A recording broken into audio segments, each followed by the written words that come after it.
Thank you, everyone, for joining us for this fireside chat with Dr. Tasha Eurich. I know I personally have been looking forward to this for a very long time. Tasha, just to introduce her, is a globally recognized self awareness expert and organizational culture expert as well.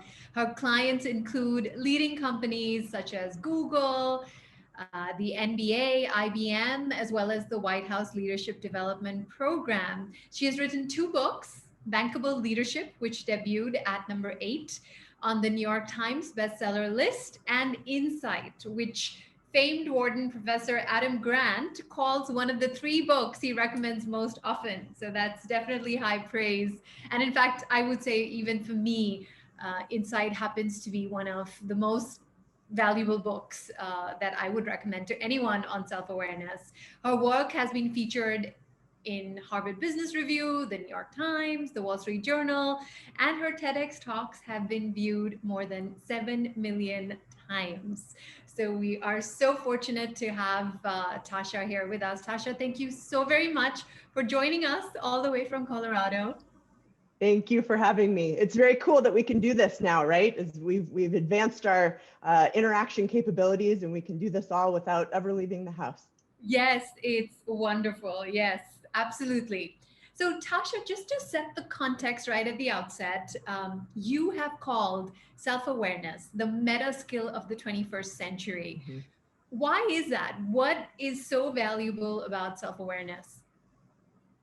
So I've been on a very long journey now, 8+ years of scientifically examining self-awareness. And what I knew before even the pandemic started was that people who are self-aware are more successful, more promotable, more confident. They have better relationships. They even tend to raise less narcissistic children, which I think people the world over are interested in.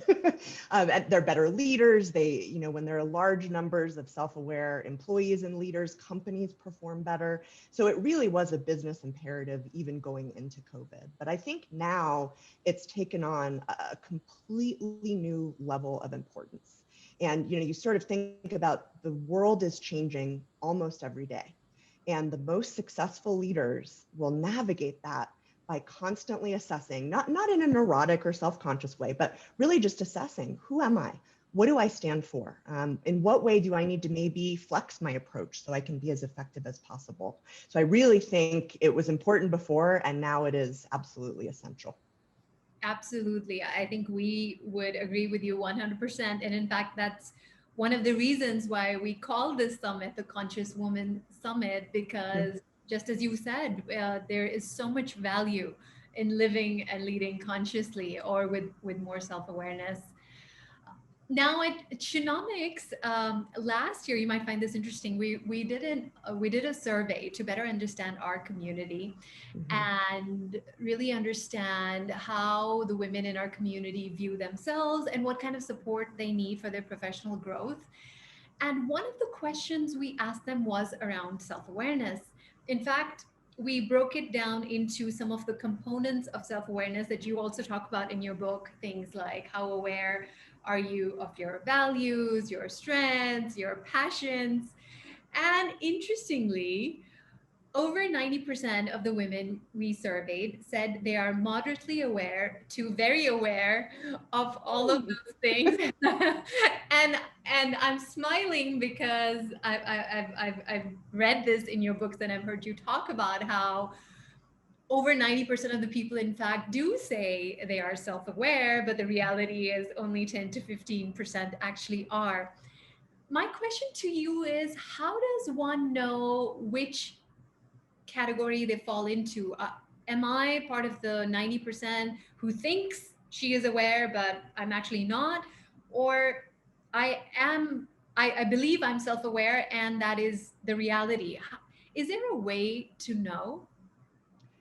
This is such an important question because I think it really speaks to a lot of the nuances around self-awareness and building self-awareness and assessing self-awareness, but I'll try to keep it as focused and practical as I can. So the first thing to say is in our research, we were able to use some statistical wizardry, right? To sort of say, is somebody, do they meet the cutoff to help us consider them self-aware? And to do that, they had to rate themselves as understanding all of those items that you guys also assessed. And then someone who knew them well also had to agree. And that's where the challenge sometimes comes about. What we found is that self-awareness is equally about knowing ourselves as it is understanding how other people see us. And so that's where some people can maybe have a blind spot. The opposite is true. There are some people who spend so much time and focus thinking about how other people see them. I'm one of these people, by the way, that sometimes they don't think about what is important to them or what should they do in their own best interest and happiness.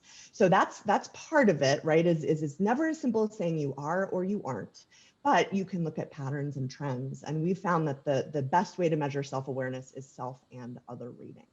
Now, as to the question about how do I know, if I was one of those people who thought I was self-aware but actually didn't meet the criteria, how do I assess that?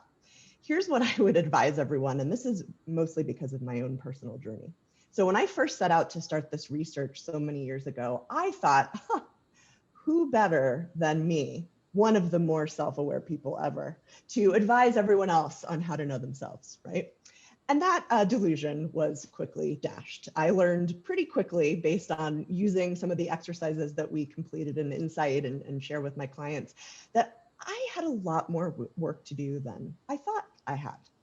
And generally, unless you're talking about the top 1% of self-aware people who are still working to be more self-aware, the way I think we can look at this is it's a lifelong journey.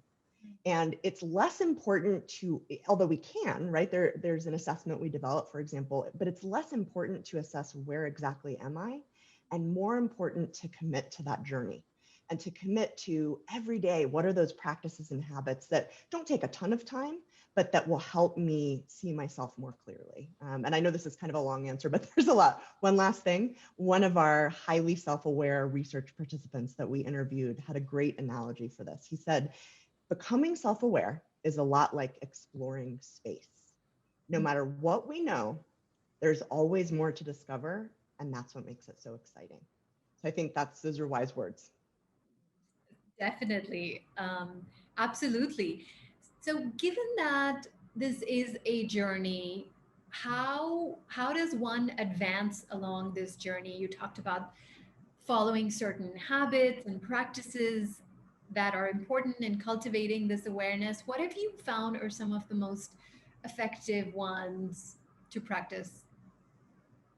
Let me give you three, and I'm going to start with the most foundational, really, decision or mindset that we all have to make to improve our self-awareness, and that's to adopt what I call a braver but wiser mindset. And essentially what that means is no matter how comforting it is to just say, oh, I'm sure I'm good. I'm sure that there's nothing I can do better.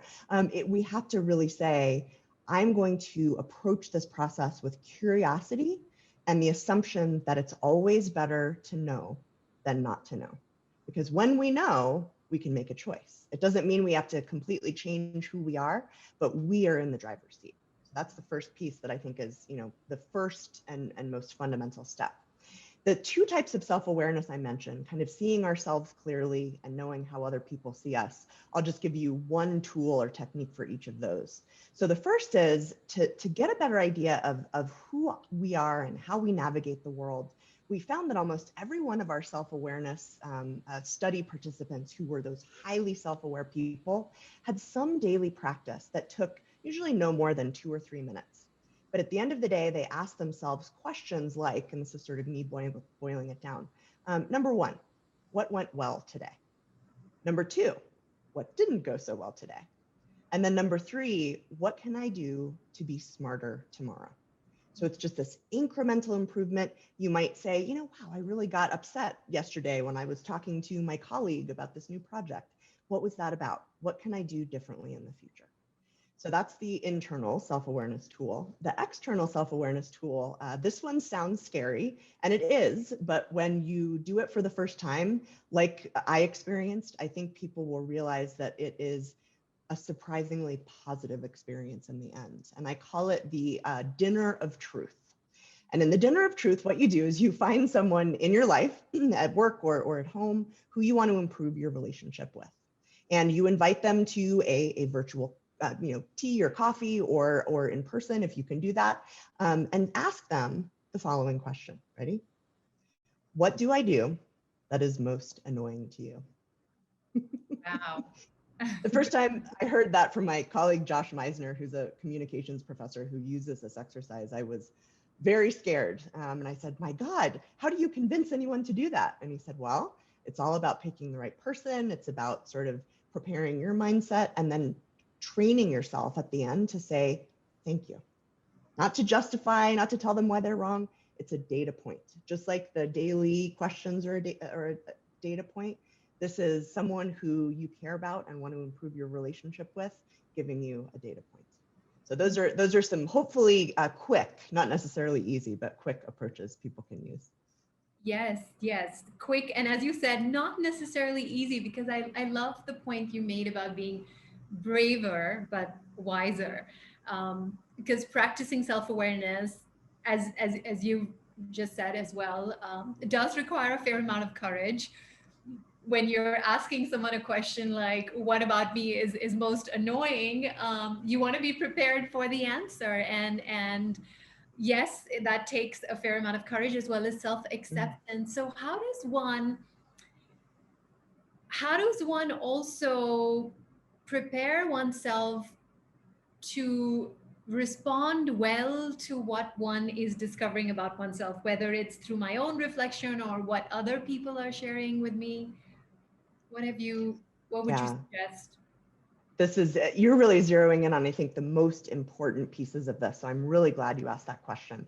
There's a kind of a misconception sometimes that self-awareness means being overly critical of ourselves or only seeking out negative information. And what we've discovered, which I was a little surprised by, to be honest, was people who are highly self-aware also tend to be very self-compassionate. So if you think about it, it's these sort of twin skills. If you have one without the other, you are, in different ways, but you're not optimizing your success and your well-being. So cultivating self-compassion is just as important in my mind as seeing ourselves clearly. And there's a couple of tools. I talk about this pretty extensively in Insight, but one that I really find helpful personally is I call it the friend test.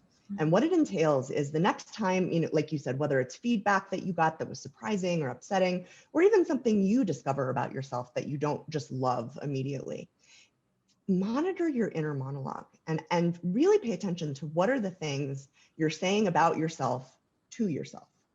And if you are getting negative, or if you're ruminating, or if you're focusing on only the bad things, ask the question, would I say what I just said to myself to a friend that I love and respect? And I think if we can really start to treat ourselves and talk to ourselves like that friend that we love and respect, it becomes a lot easier to kind of manage the things we learn. But the last thing I'll say here is there are just as many positive surprises in many self-awareness journeys as there are upsetting or critical ones. And so keeping that in perspective is also very helpful. At least it's been for me. Yes, that's true as well.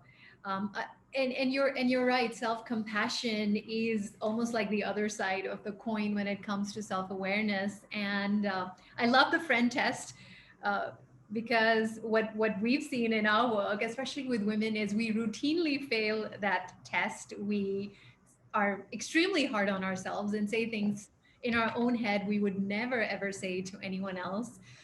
I'm curious, when it comes to things like self awareness, self compassion, since most of our community is of women, of course, we have male allies as well. Have you found any meaningful or significant gender differences in the way men and women practice self awareness or self compassion? So the first thing I'll say is I will get this article to you so you can hopefully get it to your attendees. I wrote a piece for Harvard Business Review on this a couple of years ago, and it is fascinating what the data say. So it's not just me, but it's other people have found that the first thing that's really interesting is sometimes people, women in particular, worry that there's a self-confidence issue. Are we less confident than men? Are we less willing to sort of put ourselves forward? And there's some global data that shows that actually over the last 15 or 20 years, we've largely closed that confidence gap. And so what that means is we're equally confident, but then there's also a couple of other weird things going on. Number one, women do tend to be slightly more self-aware than men. And there's a lot to that, but that's just the high level. Probably not super surprising to anyone on this session.